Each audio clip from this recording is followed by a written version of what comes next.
আসসালামু আলাইকুম, good morning everyone. কেমন আছো তোমরা সবাই? আশা করছি তোমরা সকলে খুব ভালো আছো আর আল্লাহর রহমতে আমরাও ভালো আছি। নতুন আরও একটা ভিডিওতে তোমাদের অনেকটা ওয়েলকাম আর অনেকটা ভালোবাসা জানিয়ে আমি আজকের ব্লগটি স্টার্ট করছি। আজকের ব্লগটা আমি সকাল থেকেই শুরু করছি, তো পুরো ভিডিওটা দেখতে থাকো, আশা করছি তোমাদের ভালো লাগবে।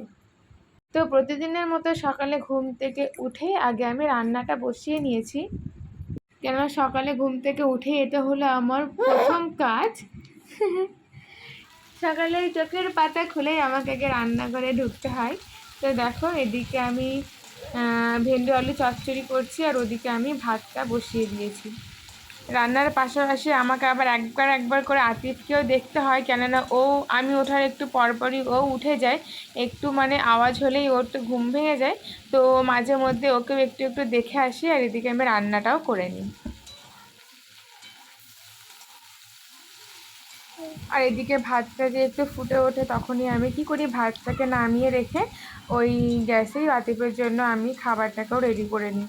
নাহলে সমস্ত রান্না কমপ্লিট করে তারপর যদি ওকে আমি খাওয়াতে যাই অনেকটা লেট হয়ে যায়, তার জন্য আমি এভাবেই করি। আর এদিকে দেখো, ওর জন্য আমি সুজি রান্না করে নিচ্ছি। খেজুর দিয়েই করি, ওকে আমি ওর রান্নায় চিনি বা লবণ কিছু ইউজ করি না। খেজুর আর দুধ দিয়ে ওর জন্য আমি সুজিটা বানিয়ে নিচ্ছি, ওকে খাইয়ে দেবো। তারপর খাওয়ানোর সাথে সাথে আমার রান্নাটা ওইদিকে চলতে থাকবে। মাঝে মধ্যে ওকে একটু খাইয়েও দেবো, মাঝে মধ্যে এসে একটু রান্নাটাও করে নেব। এইভাবেই করে নিতে হয় একা হাতে সংসারে, সমস্তটা এইভাবে ম্যানেজ করতে হয়। দেখতে গেলে আর একদিকে হয় না। তো চলো তোমরা ভিডিওটা কন্টিনিউ করো।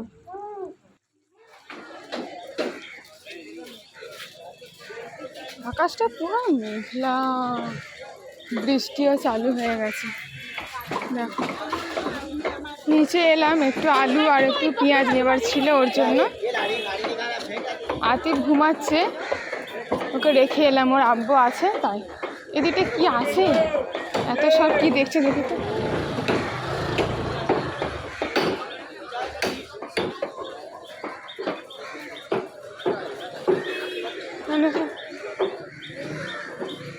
কি এগুলো পুরনো কাপড় নিয়ে সব এত মাতামাতি করছে, মনে হচ্ছে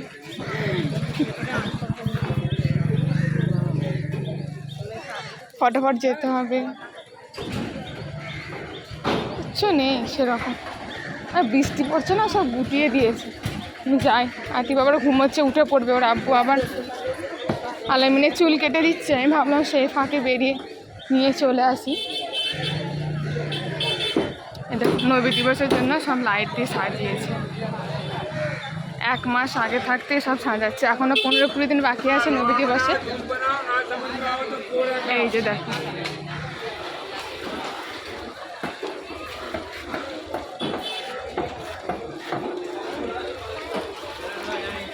চলো চলে এসেছি, এখান থেকেই নেবো আলু পেঁয়াজটাকে। আগে একটু ঘুরে আসি দিতে, কেন আলু পেঁয়াজটা নেওয়া হয়ে গেলে আমাকে আলু পেঁয়াজটা নিয়ে বইতে হবে। আগে একটু ঘুরে আসি, ওদিক থেকে দেখে আসি কি আছে না আছে, তারপর আলু পেঁয়াজটা নিয়ে সোজা ঘর চলে যাবো।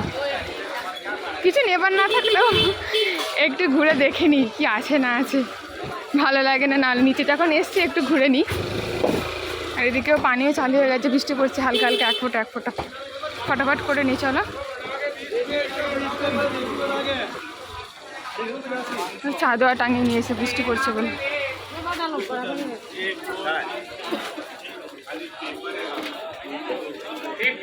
জোরে পানি চালু হয়ে গেল, যা আমাকে এদিকে আসতে গেলাম,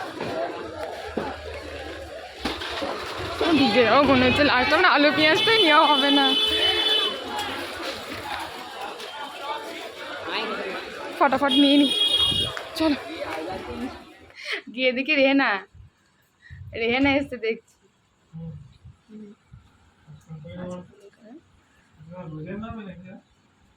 না না, আলু পেঁয়াজ নিবার ছিল মনে হয়। এটার মধ্যে মনে হচ্ছে হবে না, না ধরবে না তো।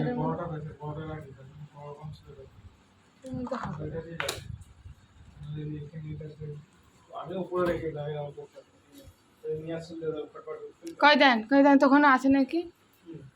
ও এইখানে আছে।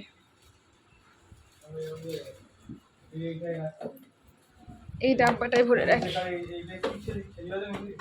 হ্যাঁ ওটাতে সেই, হ্যাঁ আগের সেই শুকনো খেজুরটা এটার মধ্যে রেখে দিই।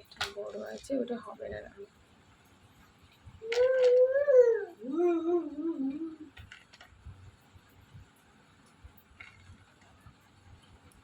সেন্ট আছে নাকি কি জানি, একটা তো ভেঙে দেখলাম আমি। ও ভাঙছেই তো না। পুরো দেশি লঙ্কার মতো ঝাল। হ্যাঁ থাক, এখন ধুয়ে আবার এসে শুকোতে হবে, এমনি ভালো লাগছে না। ভরে দিই, এখন আমার টাইম নেই। আতিফ এখন এসব ছড়াবে, এসব এখনই দেখলে পরে। ভরে দিই যখন নিয়ে পড়ে।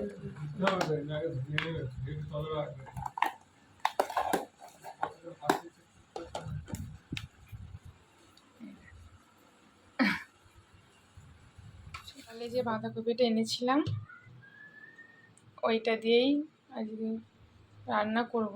কুচিয়ে নিয়েছি দেখো, একটু আলু কেটে নিয়েছি। এই যে একটু সব রকমই আছে, পা আছে, একটু চিকেন আছে, কলজি কচকচি সবই আছে। একটুখানি ছিল, আগের দিন এনেছিলাম তো একটু রেখেছিলাম, তো সেটা দিয়ে আজকে আমি এই বাঁধাকপিটা, কি বলে ওটাকে, ঘন্ট জানি না কি বলে, ওটা রান্না করব। ওদিকে ভাতটাও বসিয়ে দিয়েছি আমি। ভাতটা মানে ফুটে গেছে, বন্ধ করে রেখেছি। এবার রান্নাটা ওইদিকে বসিয়ে দেবো। আতিফ এখন ঘুমোচ্ছে, তো সেই ফাঁকে আমি রান্নাটা করে নিই। প্রায় এখন 9:30 পৌনে 10টার মতো বাজে। চলো চিকেনটাকে প্রথমে একটু কষিয়ে নিচ্ছি। চিকেন তো নয়, মুরগির ছাট বলতে পারো। একটু বেশি মশলা দিয়ে একটু কষিয়ে নিচ্ছি। বড় সাইজের টমেটো দিয়ে দিচ্ছি, একটু বেশি করে টমেটো দিতে হবে। বাঁধাকপিতে একটু টমেটো না হলে ভালো লাগে। ভালো করে কষিয়ে নিই, তারপরে কপিটা দিয়ে দেবো। এটা আমার কষানো অলমোস্ট ডান। এই যে দেখো ভালো করে কষিয়ে নিয়েছি, তেল ছেড়ে দিয়েছি। এবার আমি বাঁধাকপিটা দিয়ে দেবো। এই যে বাঁধাকপিটা একটু হলুদ হয়ে গেছে মনে হচ্ছে বেশি, তাই না? একটু নুন হলুদ দিয়ে না ভাপিয়ে পানিটা ফেলে দিলাম, কেননা অসময়ের বাঁধাকপি তো। আবার এখানকার কপি না একটু কি হয়েছে আব্বু, এই তো একটু একটা স্মেল আছে, আমার ওটা ভালো লাগে না। ওর জন্য আমি যখনই রান্না করি না একটু ভাপিয়ে পানিটা ফেলে দিই। মনে হচ্ছে ওটা হলুদটা বেশি হয়ে গেছে। হয়ে যাক, যাইছে হয়েছে। ভালো করে বাঁধাকপির সাথে মিক্সড করে নিই। আরে ওটা ধরে টেনো না আব্বু। এই যে দেখো পানি পড়বে ওটা দিয়ে, টেনো না।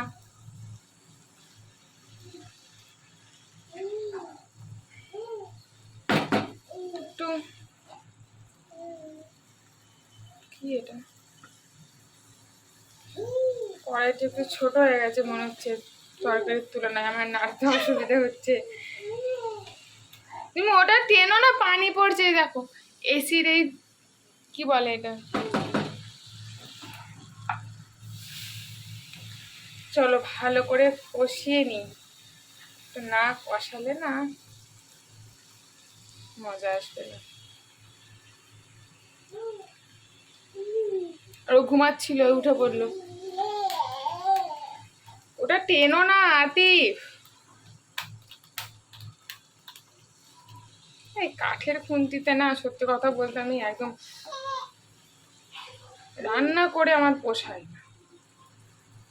কি করবে, ননস্টিকের পরে কাঠের খুন্তি ইউজ না করলে না নষ্ট হয়ে যায়। আমার আগে একটা মানে এইটা একটা সেট ছিল আমার, ওটা একটা ইয়ে ছিল, ওটা কি বলে ফ্রাইং প্যান ছিল, মাছ ভাজতাম। তো ওটা আমি স্টিলের খুন্তি ইউজ করে করে পুরো নষ্ট করে ফেলেছি।